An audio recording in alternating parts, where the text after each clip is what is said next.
कितना पढ़ें, आप क्या पढ़ें, यही एग्जाम में मैटर करता है। आपके पास बहुत लिमिटेड समय है। नमस्कार दोस्तों, स्वागत है आप सभी का अपना YouTube चैनल विकास स्टडीज में।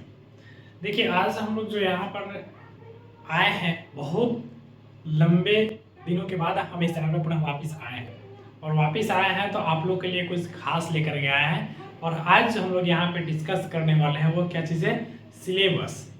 देखिए, बहुत ज़रूरी है सिलेबस को जान लेना, बिकॉज आप लोग को नवोदय का एग्ज़ाम पास करना है, और नवोदय का एग्ज़ाम पास करना है तो सिलेबस को ध्यान में रखते हुए पढ़ना है भाई, कि किसको ज़्यादा पढ़ना है। आप लंबे समय तक लगातार 3 से 4 महीना आप यदि मैथ में ही लगे पड़े हैं तो आपका सिलेक्शन नहीं होने वाला है। आप इस बात को याद रखिएगा कि जो ये मैटर नहीं करता है कि आप कितना पढ़े हैं, आप क्या पढ़े हैं, यही एग्जाम में मैटर करता है। तो आपके पास बहुत लिमिटेड समय है। 18 जनवरी को आपका एग्जाम है, आज दिसंबर आ गया। आप इतना दिन में क्या क्या पढ़ सकते हैं जो आप सिलेक्शन ले सकते हैं। आपको क्या पढ़ना चाहिए जो आपका इससे सिलेक्शन हो जाए, क्योंकि जो भी पढ़ते हैं, जो भी बच्चे फॉर्म भरते हैं, कहीं ना कहीं वो सिलेक्शन लेने के लिए फॉर्म भरते हैं, लेकिन सिलेक्शन लिमिटेड है, सीट्स लिमिटेड है। इसलिए आपको अलग तरतीब अपनाना होगा। वो सारे भीड़ से निकल करके आपको एक अलग कॉन्सेप्ट अपनाना होगा। ये नहीं कि आप लगातार 2 से 3 महीना मैथ पढ़ रहे हैं और मैथ में आपको क्या मिलने वाला है, बाद में पता चलेगा कि मैथ में कुछ भी नहीं मिला। समझ में आ गया?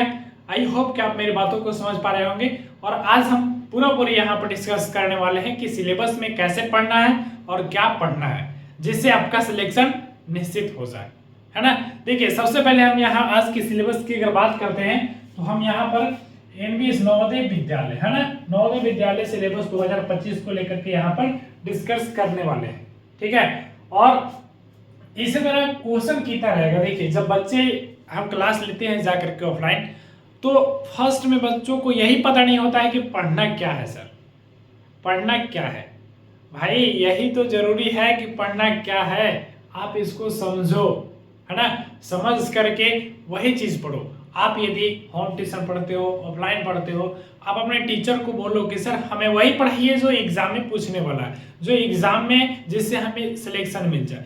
कई बच्चे ऐसे होते हैं जो साल 1.5 साल से तैयारी करते रहते हैं, लेकिन ये जो तरीका है कि हम सिर्फ और सिर्फ 2 मंथ पढ़ करके कैसे सिलेक्शन ले सकते हैं, ये वो वाला कॉन्सेप्ट है।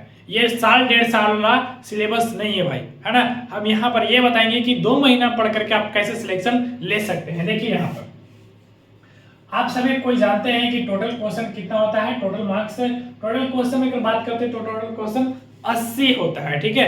80 नंबर ऑफ क्वेश्चन होते हैं। लेकिन अगर वहीं पर मार्क्स की बात करते हैं तो मार्क्स कितना होता है, 100 मार्क्स का आपका एग्जाम होता है। समझ गए? देखिए, एग्जाम 100 मार्क्स का होता है, लेकिन भाई आप अगर इसको डिवाइड कर दो, 2 से डिवाइड कर दोगे तो आपको 50-50 2 बार मिल जाएंगे, है ना। 50-50 मिल गए। आप यही समझ लो कि आपको सबसे पहले, ठीक है, कितना घंटा समय मिलेगा, 2 घंटा आपको एग्जाम देने का समय मिलेगा, ठीक है। आप 2 घंटा आपके पास बहुत सफिशिएंट समय है, मोर देन सफिशिएंट है, ठीक है। आप तसल्ली से, आराम से सारे क्वेश्चन को एक्सप्लेन कर करके, समझ करके बना देंगे। जो हमें पता है उसको एक्सप्लेन करेंगे। ऐसा नहीं कि जो आपको पता नहीं है आप उसको बनाने बैठ गए, वैसे सारा समय आपका चला जाएगा, ठीक है। तो समय में भी ध्यान देना है, ठीक है।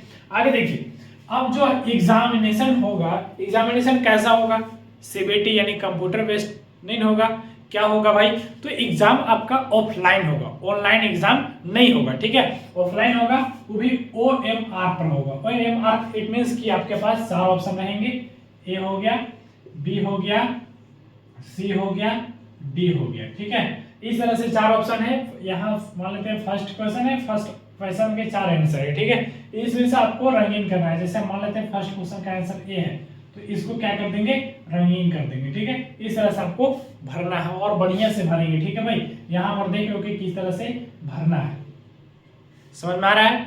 आगे देखिए, आपका जो लैंग्वेज होगा एग्जामिनेशन में, लैंग्वेज आपका हिंदी भी होता है, इंग्लिश भी होता है, और आप कोई भी रीजनल लैंग्वेज कोई भी रीजनल लैंग्वेज इसमें हो सकता है, ठीक है।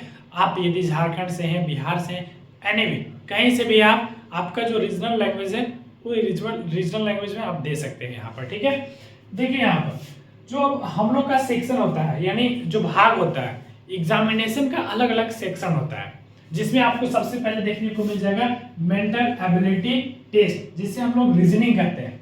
और रीजनिंग में आपके पास कितना नंबर ऑफ क्वेश्चन होगा, आपके पास क्वेश्चन कितना होगा, 40 क्वेश्चन होगा, ठीक है। कितना क्वेश्चन होगा, 40 क्वेश्चन होगा। और कितना मार्क्स का होगा, 50 मार्क्स का, है ना। इसी प्रकार आपके पास अर्थमेटिक होगा, और अर्थमेटिक जिसे हम मैथ कहते हैं, गणित, ठीक है। गणित में आपके पास 20 क्वेश्चन होगा 25 मार्क्स का। और वहीं पर जो आप लैंग्वेज लेंगे, जिसे आमतौर पर सही बच्चे या अधिकतर बच्चे 70-80 मोस्ट ऑफ बच्चे क्या करते हैं, हिंदी लैंग्वेज लेते हैं। तो हिंदी में यहाँ पर लैंग्वेज आपका 20 क्वेश्चन रहेगा और 25 मार्क्स का होने वाला है।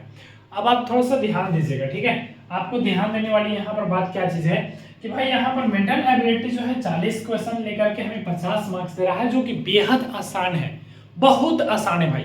अगर आप इसको तसल्ली से एक महीना हटाओ, 20 दिन भी देते हो, है ना, अगर 20 दिन भी दे देते हो तो फिर आपका पैकेट में 50 नंबर कोई रोक ही नहीं सकता है।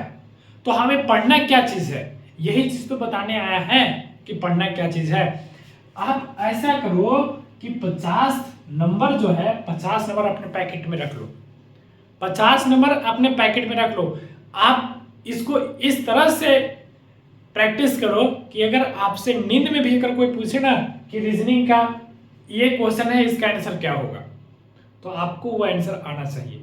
और 50 में 50 आप कोशिश करो रीजनिंग को यहाँ पर रीजनिंग में करने का, क्योंकि आप यहाँ पर बात अगर हम रीजनिंग की करते हैं तो रीजनिंग में आपके पास टोटल कितना चैप्टर है, 10 चैप्टर है, 10 चैप्टर है। और 10 चैप्टर से सिर्फ और सिर्फ 10 चैप्टर पढ़ करके आपका 50 मार्क्स आने वाला है। जबकि अगर मैथ की बात करते हैं तो मैथ में आपका ओवरऑल ऑलमोस्ट 18 से 19 चैप्टर चला जाता है, ठीक है, ऑलमोस्ट। और अगर इसमें रीजनिंग से ज्यादा समय भी लगता है पढ़ने में, है ना। जो बच्चे हम अभी स्टार्टिंग में आपको बताया ना कि 1.5 साल पढ़ना नहीं है, तो बच्चे इसी के चक्कर में पड़े होते हैं कि हम मैथ को पहले खत्म कर देंगे, और वो कहीं भी खत्म नहीं कर पाते हैं, ठीक है। बहुत सारे बच्चे खत्म करते हैं, ऐसा नहीं कि जो मैथ पढ़ते हैं वो खत्म नहीं कर पाते हैं, खत्म करते हैं। लेकिन हमारे पास क्या है, लिमिटेड समय है। हमारे पास केवल और केवल 1 मंथ का समय है। आपको 18 दिन तो ऐसे रिवीजन करने में चला जाएगा, तो यानी 1 महीना को ऑलमोस्ट समय बचा हुआ है, ठीक है। तो आप 1 महीना में इस तरह से तरतीब अपनाओगे तो आप अवश्य इसमें क्या करोगे भाई, सफल हो सकते हो, ठीक है, इसमें अचीवमेंट पा सकते हो। जबकि आपके पास आप रीजनिंग पढ़ते हो 50 नंबर का, इसके बाद तुरंत हिंदी में चले जाओ। हिंदी में क्या चीज है, अनुच्छेद आता है, अनुच्छेद आता है। और अनुच्छेद में करना कुछ नहीं है, वहां पर पैसेज रहेगा, उसी में से देख करके क्या करना है, बस टिक लगा देना है, ठीक है। कई बार इसमें विशेषण से 1 क्वेश्चन आ जाता है। जैसे अगर 2023 की बात करते हैं, 2023 में क्या हुआ था, विशेषण से 1 क्वेश्चन पूछ दिया, पर्यायवाची से 1 क्वेश्चन आ गया, है ना, शब्दार्थ से 1 क्वेश्चन आ गया, विलोम से कभी 3 क्वेश्चन आ जाता है, कभी 2 क्वेश्चन आ जाता है, कभी पर्यायवाची से 2 क्वेश्चन आ जाता है। यानी ओवरऑल आपको व्याकरण में कुछ ज्यादा पढ़ना नहीं है। क्या पढ़ना है, बस आप पढ़ लीजिएगा विशेषण थोड़ा सा, कि विशेषण कहते हैं किसे, विशेषण के कितने भेद होते हैं, और आपको पर्यायवाची पढ़ने की जरूरत है, विलोम शब्द पढ़ने की जरूरत है, और शब्दार्थ पढ़ने की जरूरत है, ठीक है। और देखिए जो भी लिमिटेड समय है, और इस समय के अनुसार जो अभी चैप्टर जहां तक हो चुका है, आप इसी चैनल में प्लेलिस्ट में यदि जाते हैं तो आपको परसेंटेज तक वहां पर मिल जाएगा, ठीक है। परसेंटेज के बाद सारा जो है नवोदय का सिलेबस हम वहां पर खत्म कर देंगे धीरे धीरे, ठीक है। और जो बच्चे अभी तक तैयारी नहीं किए हैं, जो बच्चे फॉर्म भर दिए हैं, अगर तैयारी करना चाहते हैं तो भाई ये जो अगर आप इस चैनल में जाते हैं तो आपको वहां पर मैथ का मिल जाएगा लिख, ठीक है। रीजनिंग का आप कहीं और से देख लीजिएगा भाई, क्योंकि रीजनिंग हम अभी इस चैनल में नहीं करवाए हैं, ठीक है। तो ये आपको कैसा लगा होगा, अगर समझ में आया होगा तो आप कमेंट बॉक्स में बताएंगे। और मिलते हैं नेक्स्ट वीडियो, तब तक के लिए बाय, जय हिंद।